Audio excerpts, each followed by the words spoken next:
बिस्मिल्लाहिर्रहमानिर्रहीम। मेरा नाम आयदा ख़ान है। मैं क्लिनिकल साइकोलॉजिस्ट हूँ। मैं वारिस शाह कैंसर सर्विसेज के साथ यहाँ पे अपनी सर्विसेज दे रही हूँ। मैं चाइल्ड और एडल्ट दोनों के डिसऑर्डर्स को ट्रीट करती हूँ। आज हम बात करने वाले हैं चाइल्ड डिसऑर्डर्स पे। चाइल्ड डिसऑर्डर्स आजकल बहुत कॉमन है और बहुत ज़्यादा इग्नोर हो रहे हैं।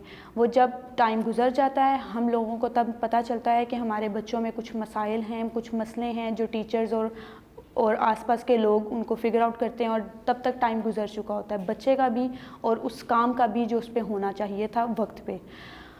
आजकल के बच्चों में अटेंशन का इशू बहुत ज़्यादा है, फोकस का इशू बहुत ज़्यादा है। कोई बच्चे से फोकस नहीं होता, कुछ टाइम से ज़्यादा वो अटेंशन दे नहीं पाते, अपने काम पे ध्यान नहीं दे पाते, और हम सोचते हैं कि शायद हमारा बच्चा लो आईक्यू के साथ है या शायद पढ़ाई में इतना इंटरेस्ट नहीं ले रहा, शायद उसका बस इधर उधर कामों में ध्यान है। हम ये नहीं समझ पाते कि शायद उसके साथ दूसरे इश्यूज़ हैं जिसको हम इग्नोर कर रहे होते हैं। आजकल बहुत कॉमन चीज़ है ये attention deficit hyper activity disorder, जो कि आजकल मैंने हर बच्चे में ही ऑलमोस्ट देखा है। एक्टिव होना अच्छी बात है लेकिन हाइपर एक्टिव होना अच्छी बात नहीं है। हाइपर एक्टिविटी मीन्स कि आपका बच्चा नॉर्मल से ज़्यादा एक्टिव है, और जब वो एक्टिव है तो वो फोकस नहीं कर पाता, उसकी थॉट्स इधर से उधर उधर से इधर जंप कर रही है। जस्ट लाइक हम जंप करते हुए किसी चीज़ को बैलेंस नहीं कर पाते। हमने जब जंप करना है तो हम चीज़ों को देख नहीं सकते, हमने अपने आप को देखना है कि हमने कहाँ स्टैंड करना है। तो इस तरह जब बच्चे हाइपर एक्टिविटी में होते हैं तो वो फोकस नहीं कर पाते, ना अपनी स्टडीज़ पे ना अपने इन्वायरमेंट पे, और हम उन बच्चों को शरारती काउंट करते हैं। हम उन बच्चों को कहते हैं कि ये बात नहीं सुनते, ध्यान नहीं देते। हमें वहाँ पे अंडरस्टैंड करना चाहिए कि शायद उन बच्चों के साथ थोड़े मसले हैं, मसाइल हैं। हमें क्लिनिकल चाइल्ड साइकोलॉजिस्ट के पास आना चाहिए, उनसे मशवरा लेना चाहिए और पूछना चाहिए कि हमारे बच्चे में ऐसी क्या चीज़ है जो कि जिस वजह से वो पीछे है। होता ये है कि हम टाइम पे ये चीज़ें इग्नोर कर देते हैं। हम कहते हैं बच्चा है, शरारती है, इसलिए उसमें ये सब चीज़ें, और जब वो आता है एक ऐसे लेवल पे एजुकेशन के जिसमें एग्ज़ाम्स चाहिए, जिसमें उसका बैठना चाहिए, ऑन सीट चाहिए, वहाँ पे आके वो फेल हो जाता है। वहाँ पे आके हम पेरेंट्स टीचर्स को ब्लेम कर रहे होते हैं और टीचर्स पेरेंट्स को ब्लेम कर रहे होते हैं, और लैग कहाँ हो रहा होता है? दोनों साइड से। ना टीचर्स कम्युनिकेट करते हैं पेरेंट्स के साथ कि आपके बच्चे में ये इश्यूज़ हैं, फाइंड आउट करें, ना पेरेंट्स कम्युनिकेट करते हैं टीचर्स के साथ कि आपके साथ तो ये नज़र तो नहीं आता जो हमारे बच्चों को हमें, मतलब मेरे बच्चे को मुझ में नज़र आ रहा है कि ये घर में बैठ नहीं रहा, ये घर में इधर से उधर छलांगे लगा रहा है, क्या ये स्कूल में भी ऐसे करता है? अगर वो स्कूल में भी ऐसे करता है तो इट्स मीन कि वो एक सीरियस इशू है। आप लोगों को उस पर ध्यान देना चाहिए वक्त पे। नहीं देंगे तो वो काम ख़राब हो जाएगा, उसकी क्लास के बाकी बच्चे आगे निकल जाएंगे और वो उधर ही रह जाएगा, क्योंकि उसका दिमाग उसको इधर से उधर जंप तो करवा रहा है लेकिन क्लास में चल क्या रहा है, सिलेबस चल क्या रहा है, उसे नहीं पता।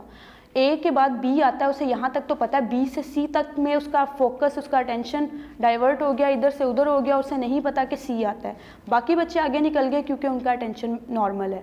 तो हमें बहुत सारे चाइल्ड डिसऑर्डर्स बहुत कॉमन है आजकल, like autism, like low IQ, slow learners, ADD, autism के अलावा बहुत सारे कॉमन डिसऑर्डर्स हैं जो कि हम इग्नोर कर रहे हैं, और ये हमें नज़र कब आते हैं? 3 क्लास के बाद, जब बच्चों के प्रॉपर एग्ज़ाम स्टार्ट होते हैं, जब प्रॉपर बुक्स लगती हैं, एक्टिविटीज़ से हट के बच्चे के प्रॉपर सब्जेक्ट्स लगते हैं जिसमें उसको बैठ के अपने टीचर्स के लेक्चर्स प्रॉपर सुनने होते हैं, हमें तब ये नज़र आता है कि बच्चा तो बैठ ही नहीं रहा, बच्चे का तो फोकस ही नहीं है, बच्चे का तो ध्यान ही नहीं है, और हम कहते हैं इसका ध्यान इधर उधर की चीज़ों में, यहाँ ध्यान नहीं है।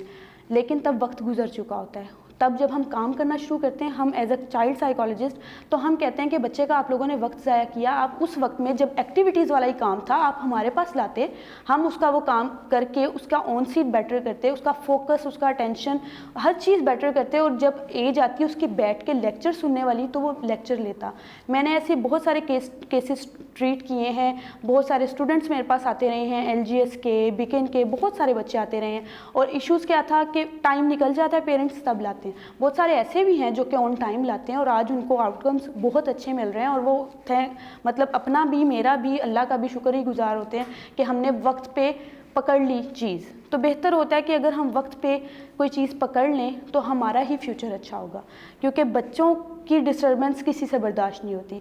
हम अपने डिसऑर्डर्स तो बहुत आगे तक ले जाएं, जब तक डिप्रेशन की पीक तक ना ले जाएं, हम डॉक्टर्स के पास नहीं जाते, बुखार की पीक ना हो जाए, हम डॉक्टर्स के पास नहीं जाते, हम घर में ही पैनाडोल ले लेते हैं। लेकिन अपने बच्चे के बुखार के लिए या किसी और इश्यूज़ के लिए हम फ़ौरन डॉक्टर को कंसल्ट करते हैं। तो सेम ऐसे ही मेंटल डिसऑर्डर्स भी हैं बच्चों के, जिसके लिए हमें टाइम पर जाना चाहिए, क्योंकि इसको ट्रीट करने के लिए टाइम लगता है, इसको ट्रीट करने के लिए बहुत टाइम लगता है। एज जैसे जैसे गुजरती है वैसे टाइम ज़्यादा होता जाता है। मैंने 3 इयर्स के बच्चों के साथ भी काम किया हुआ है, मैंने 2.5 इयर्स के बच्चों के साथ भी काम किया हुआ है, लेकिन मुझे पता है कि उनके साथ स्टार्ट में काम करना मुश्किल है, लेकिन उनके लिए बहुत अच्छा है, क्योंकि आने वाले कल में वो चीज़ें सीख चुके होते हैं जिसमें वो पीछे होते हैं, वो फिर आहिस्ता आहिस्ता सबके साथ चलना शुरू हो जाते हैं।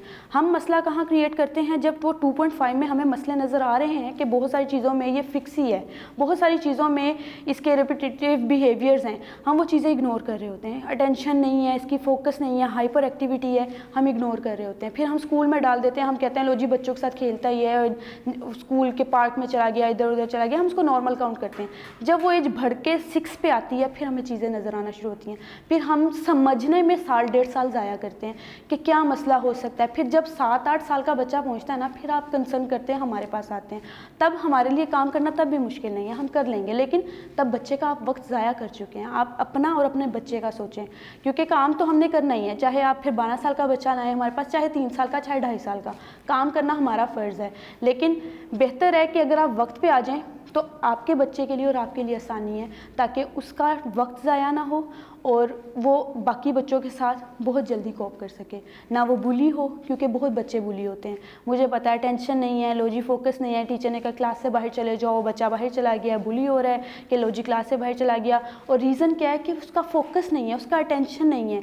हम बहुत सारे लर्निंग डिसऑर्डर्स को काउंट ही नहीं करते अनटिल अनलेस कि जब तक उसकी शीट्स पे फेल लिखा हुआ कंटिन्यूसली नहीं आता, हम काउंट ही नहीं करते। हम समझते हैं कि लो जी नहीं ठीक है, अभी ये तो एक्टिविटीज़ वाला काम है ना, बच्चे ने जान के उल्टा ई लिख दिया है, उल्टा एफ लिख दिया है, हम उसको काउंट ही नहीं करते मसला। वो मसला हम तब काउंट करते हैं जब बाकी बच्चों के साथ एग्जाम्स होता है, बाकी बच्चे पास कर जाते हैं, वो फेल हो जाता है, हम तब मसला काउंट करते हैं कि फ़लाने का बच्चा तो फिर पास हो गया, उसका बच्चा फर्स्ट आ गया, उसका सेकंड आ गया, हमारा फेल क्यों हो गया।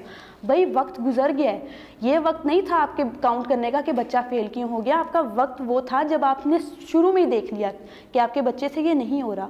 आप उसी टाइम कंसर्न करें टीचर से, टीचर आपको बताएं कि आपके बच्चे में और क्या इश्यूज़ हैं, क्योंकि बहुत सारे इश्यूज़ टीचर ज़्यादा बेहतर तरीके से देख रहे होते हैं, हम एज अ पेरेंट देख रहे होते हैं, लेकिन टीचर ज़्यादा टीचर देख रहे होते हैं, उस्ताद देख रहे होते हैं, उन्हें पता चल रहा होता है, क्योंकि वो रोज़ाना हर तरह के बच्चे देखते हैं। हम तो सिर्फ अपने बच्चे देखते हैं ना, या अपने बहन भाइयों के बच्चे देख लेते हैं, वो हर तरह के बच्चे देखते हैं, छोटे बड़े, अच्छे फैमिली से, छोटी फैमिली से, उर्दू स्पीकिंग फैमिली से, पंजाबी स्पीकिंग फैमिली से, इंग्लिश स्पीकिंग फैमिली से, वो हर तरह के बच्चे देख रहे होते हैं। उनके पास जाएँ, उनसे बात करें कि हमारे बच्चे में ये इशू हमें फ़ील हो रहा है, आपको क्या क्या इशूज़ फ़ील हो रहे हैं, हम क्या कर सकते हैं अपने बच्चे के इन इशूज़ को ओवरकम करने के लिए, टाइम पे उसको क्योर करने के लिए, और फिर आपके बच्चे की बेटरमेंट के लिए। ठीक है, सबसे बड़ी चीज़। और मैं इधर वारिस शाह कैंसर सर्विसेज में अवेलेबल होती हूँ, आप मुझे कंसर्न कर सकते हैं अगर आपको कोई भी मशवरा, किसी भी तरह का कोई मशवरा चाहिए हो।